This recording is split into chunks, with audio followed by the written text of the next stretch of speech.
InterD Ciência e Cultura.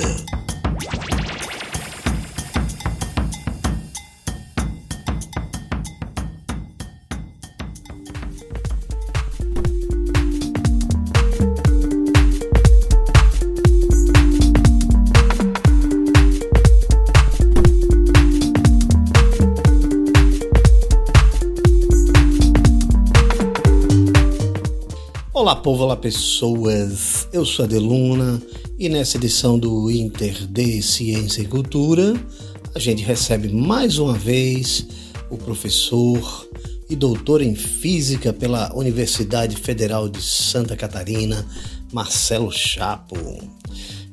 O professor Marcelo é organizador do livro Armadilhas Camufladas de Ciência, Mitos e Pseudociências em Nossas Vidas. Uma obra que já abordamos aqui, no InterD com o próprio professor Chapo.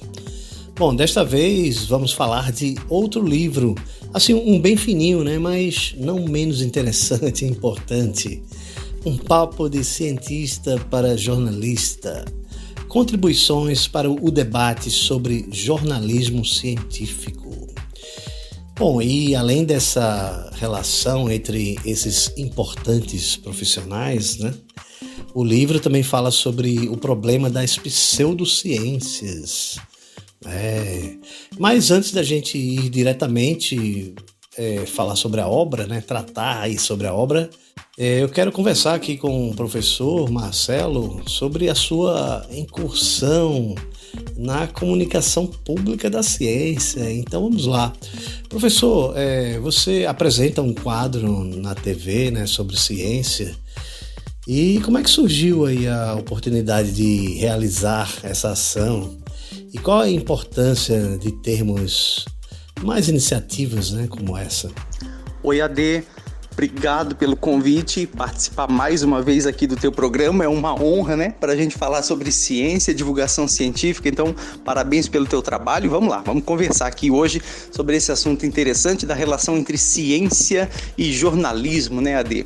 Bom, é verdade, eu apresento um quadro chamado Tudo é Ciência. Esse quadro, ele rola dentro do programa A Tarde é Nossa, que faz parte da programação do SCC, que é a emissora afiliada do SBT aqui em Santa Catarina. Então o programa é vespertino, ele passa logo depois, por volta de 1h15 da tarde, se eu não me engano, ele começa 1h15, 1h30.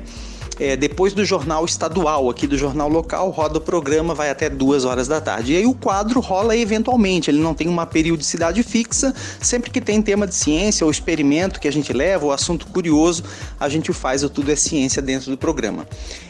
Entre 2021 e 2022 já foram 25 episódios do Tudo é Ciência dentro do A Tarde é Nossa. Então, uma equipe maravilhosa, adoro participar do programa, foi bem bacana, E o convite para fazer parte do Tudo é Ciência, para fazer o Tudo é Ciência, veio de uma pauta que eu fiz com um jornalista, que era o repórter na época lá que me entrevistou, que era o Laércio Botega, do SCC aqui.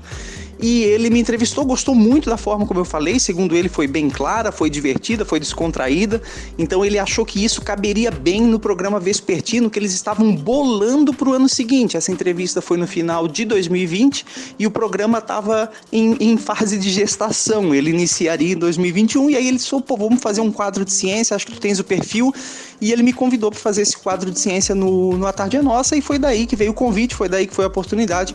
Então é muito legal, foi muito bacana, tem sido muito bacana fazer o Tudo é Ciência no SCC.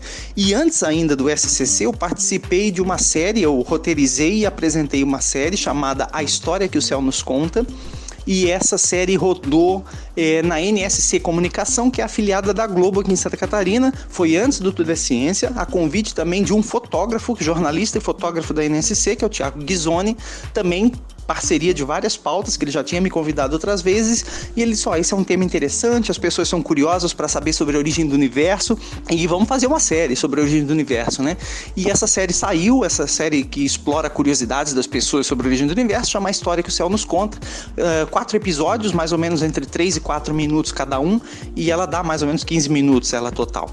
Isso foi lá em 2019, se eu não me engano, que a série foi feita, e também ficou um trabalho muito legal, com toda a equipe de animação, de edição, edição, ficou um baita trabalho também, tenho muito orgulho e muito agradecido por ter a oportunidade de ter feito essa série. Para quem quiser ver aí os episódios do Tudo é Ciência, ou então os episódios da série A História que o Céu nos Conta, basta acessar lá o meu site www.professormarcelogs.com. Tem tudo lá para quem quiser ver.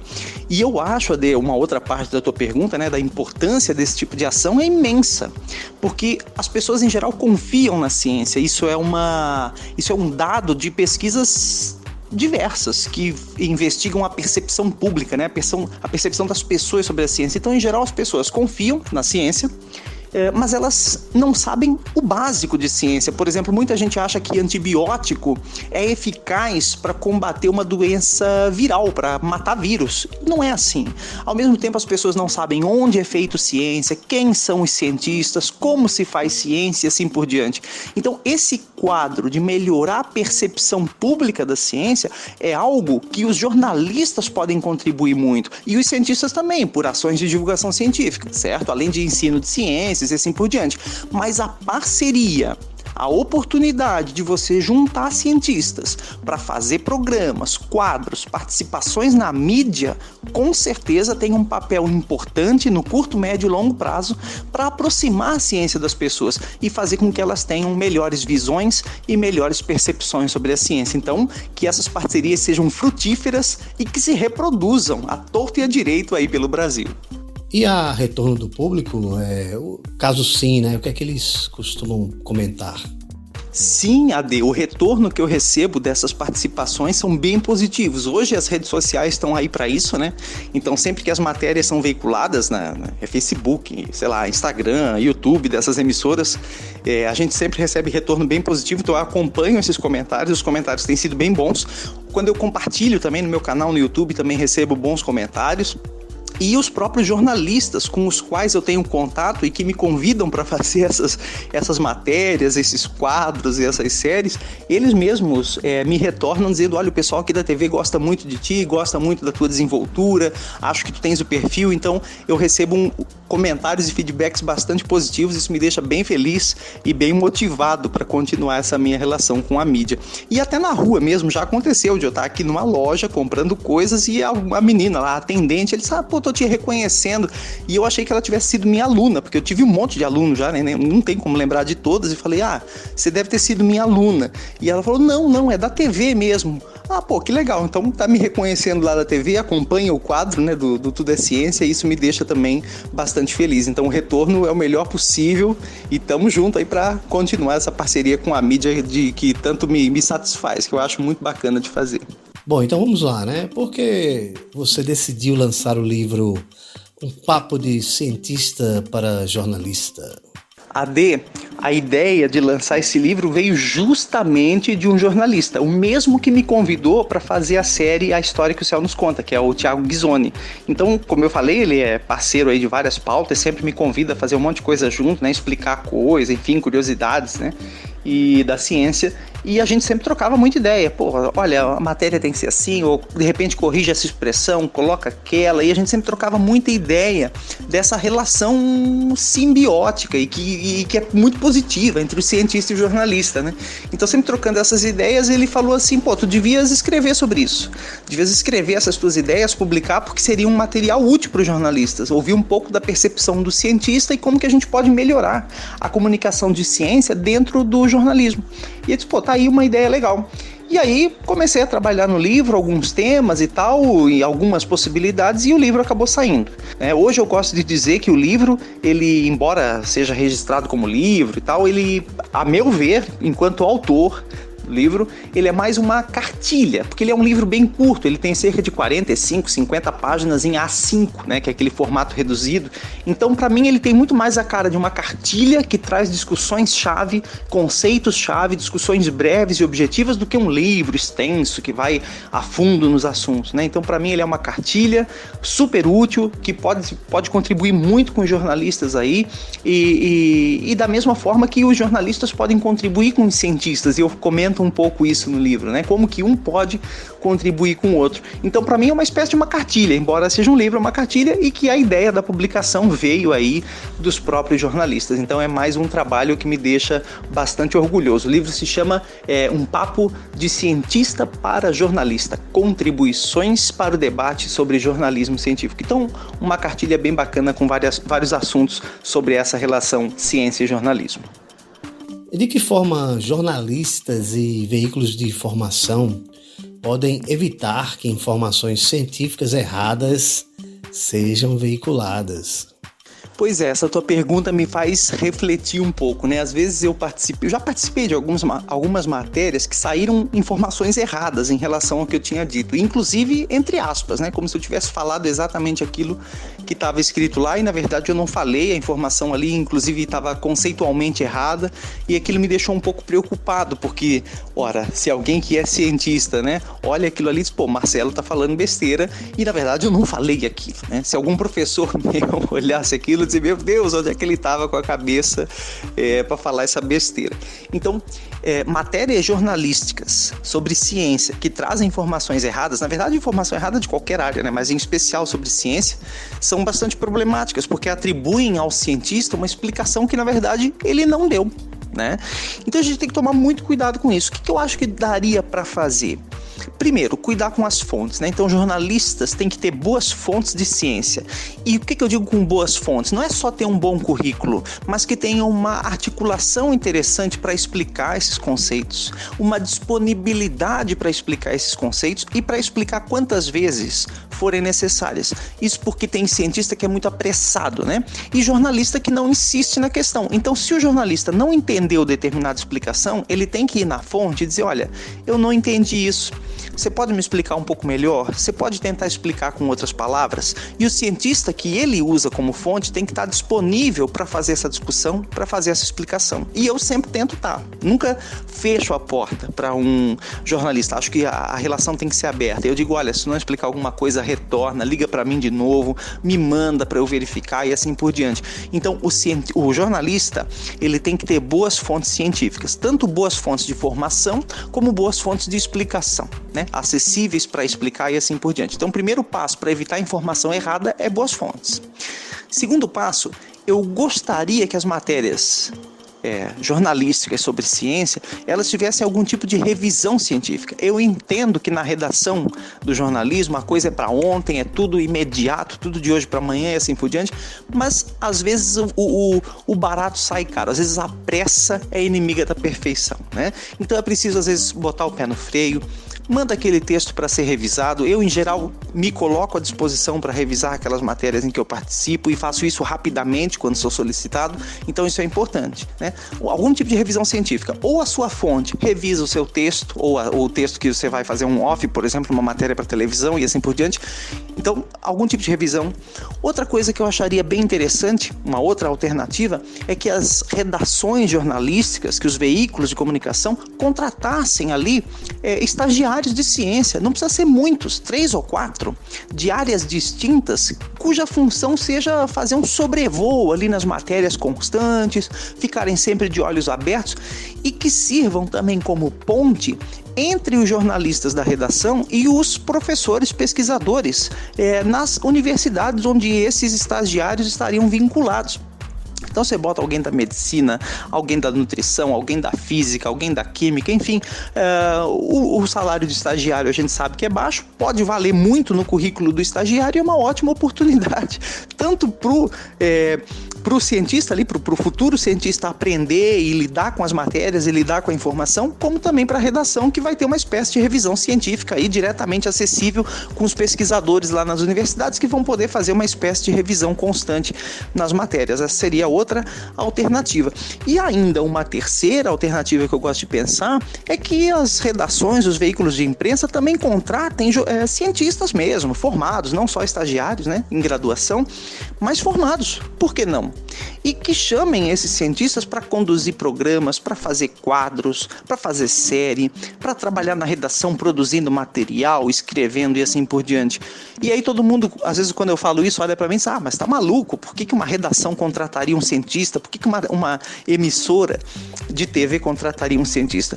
Ora, as emissoras e os veículos de imprensa não contratam ex-atletas, atletas para fazer comentário, para fazer programa, para fazer mesa redonda, não é? Não contrata cientista político para fazer análise de conjuntura, previsão de conjecturas políticas e votações e assim por diante.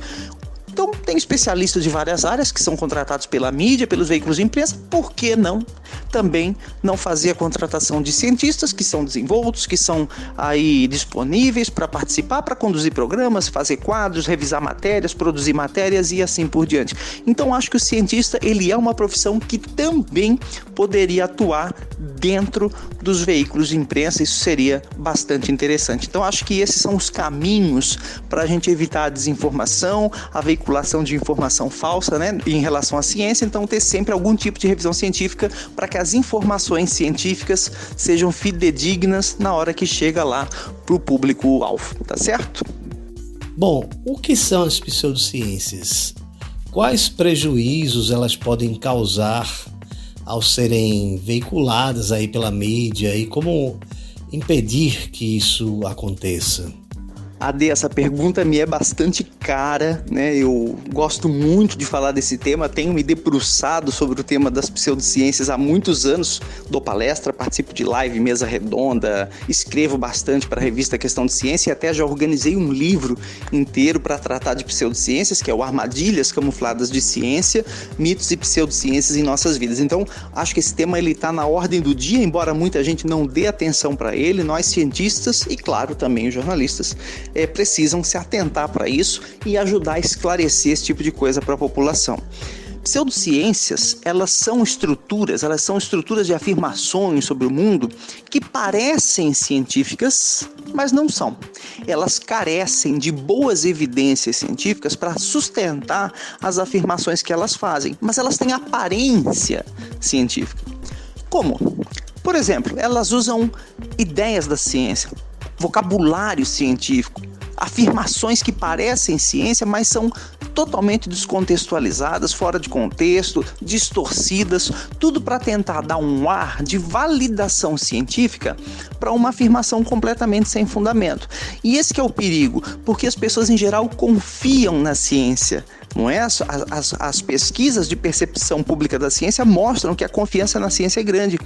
Então, se uma estrutura de afirmações parece científica, ela está tentando convencer as pessoas a comprar aquele produto, aquele serviço, se submeter àquele tratamento, que na verdade parece ciência, mas não é, né? Então, fazem isso com vocabulário, né? Coaches quânticos que falam a prosperidade através da física quântica, pulseira quântica do equilíbrio, a própria astrologia que vai lá te vende um serviço, um mapa astral, te dá conselho de carreira, de emoções, e é tudo sem fundamento. Aquelas ideias ali não são baseadas em boas evidências, não tem boas evidências que mostram que os planetas influenciam em traços de personalidade e assim por diante. Uma série de tratamentos alternativos de saúde também não tem nenhum fundamento científico de eficácia comprovada e as pessoas estão lá pagando por isso, muitas vezes trocando tratamentos de medicina convencional por outros alternativos sem qualquer comprovação. Então, as pseudociências, elas são perigosas por isso. Elas parecem ciência, mas elas enganam, porque as afirmações delas são vazias de boas evidências, de boas comprovações científicas. Então, elas enganam, elas lesam financeiramente, porque está comprando ou adquirindo um serviço, produto ou terapia que não oferece de forma comprovada aquilo que afirma, né? E não só lesão financeira, mas também a própria lesão à saúde, né? Eu vou me submeter a um tratamento que na verdade não tem comprovação nenhuma. Então, pseudociências são problemáticas e por essa problemática nós precisamos combater esse tipo de coisa, tá certo? Como que os jornalistas podem contribuir com isso?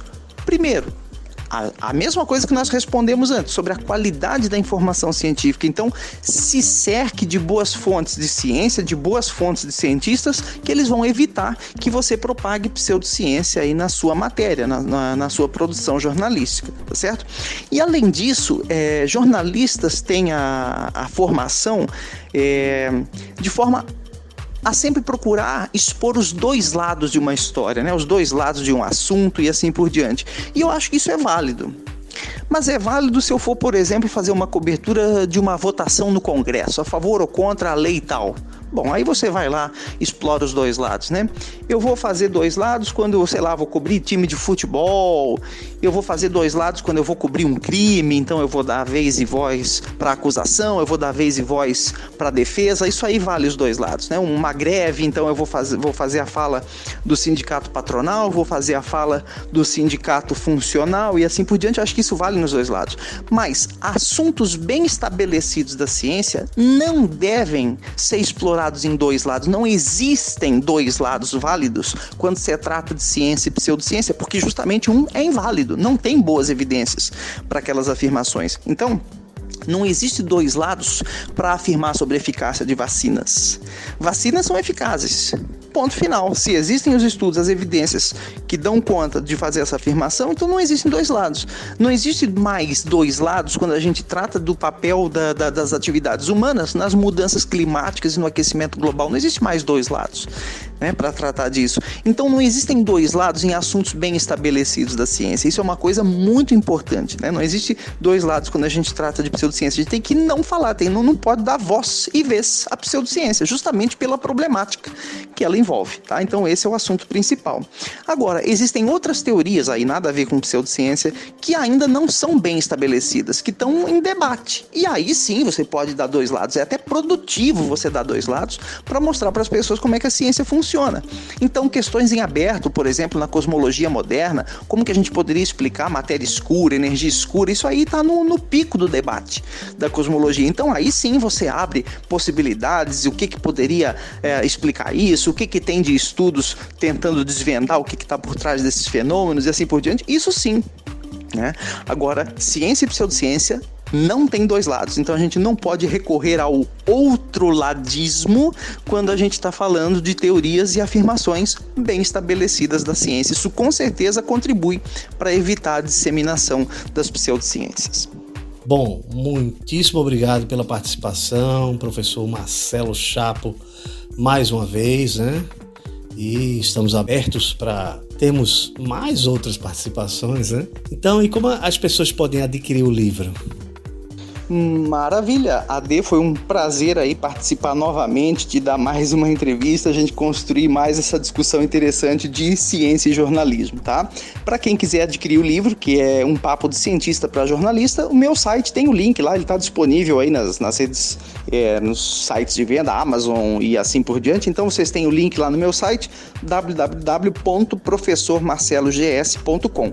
O livro ele está disponível tanto na forma de e-book Kindle, para quem tem o aplicativo, não precisa ter o aparelho, o Kindle da Amazon, não precisa. Você baixa o aplicativo no celular ou no computador e você consegue ler como se tivesse o aparelho, tá? Então é um e-book bastante acessível, basta você baixar e adquirir lá na Amazon. Eu gostaria até que ele fosse gratuito, o e-book, infelizmente a Amazon não permite que ele seja, então ele está num preço bem simbólico, acho que ele está R$4 e alguma coisa, porque ele é bem na lógica de cartilha, tá? Então ele está bastante acessível a versão e-book, mas os links todos para aquisição estão lá no meu site. Convido todos a conhecerem não apenas o Papo de Cientista para Jornalista, mas os outros livros que eu participei, que eu escrevi, como Armadilhas Camufladas de Ciência e o de Astronomia também, estão todos lá no meu site, www.professormarcelogs.com. AD, novamente, muito obrigado pelo convite, um prazer falar contigo de novo e fico à disposição para novas pautas, né, de ciência, jornalismo, divulgação científica e assim por diante. Um abração e até a próxima.